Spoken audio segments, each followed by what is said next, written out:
మా ఏరియా ఆడదాం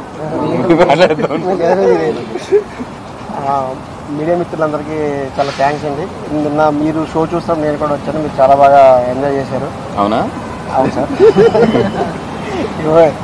తర్వాత ఈ కథని ఇక్కడ దాకా తీసుకురావడానికి ఫస్ట్ కారణమైన ముందు రియాజ్ గారికి, భాను గారికి చాలా థ్యాంక్స్ చెప్తానండి. తర్వాత ఈ సినిమా కథ విన్న తర్వాత వాసు గారు ఈ సినిమాకి చాలా సపోర్ట్గా, నాకు చాలా ఎమోషనల్ సీన్స్ మాత్రం చాలా బాగా హెల్ప్ చేశారు సార్.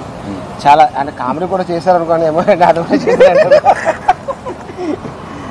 ఈయన యాక్చువల్లీ ఇండస్ట్రీలో మంచి జడ్జిమెంట్ ఉన్న వ్యక్తి అని నేను ఇండస్ట్రీలో ఒక 10 years ఉన్నాను కదా, జడ్జిమెంట్ ఉన్న వ్యక్తులు వాసు గారికి ఒక పేరు ఉంది. మీ జడ్జిమెంట్ తప్పు కాలేదు సార్, మీరు ఫస్ట్ నుంచి ఏదైతే నమ్మారో అది జరిగింది.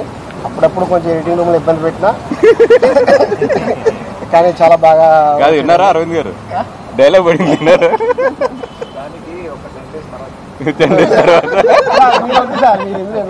మీరు ఇన్వాల్వ్ అవుతారు, వెళ్ళిపోతాం సార్, మీరు ఇన్వాల్వ్ అవుతాయి. తర్వాత మా హీరో నాని నితిన్ గారు, ఈయన యాక్ట్ చేయలేదండి, చాలా బిహేవ్ చేశారు. నేను ఫస్ట్ నుంచి అదే నమ్మాను. చాలా సార్ అమలాపురం కుర్రలో నాలా యాక్ట్ చేశారు సార్, నాలా బిహేవ్ చేశారు చాలా. తర్వాత సార్ అంకిత్ పొట్టుంటే సేమ్ సార్.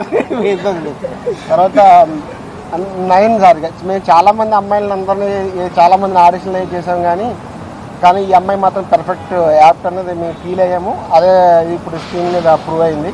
తర్వాత కసిరాజ్, మా రాజ్ కుమార్ గారికి, అంకిత్, వీళ్ళిద్దరూ లేకపోతే సినిమా చాలా బాగా హ్యాండిల్ చేశారు, మోసారు.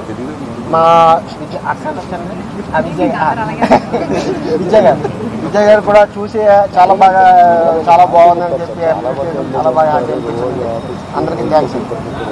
అంతే కదా సార్.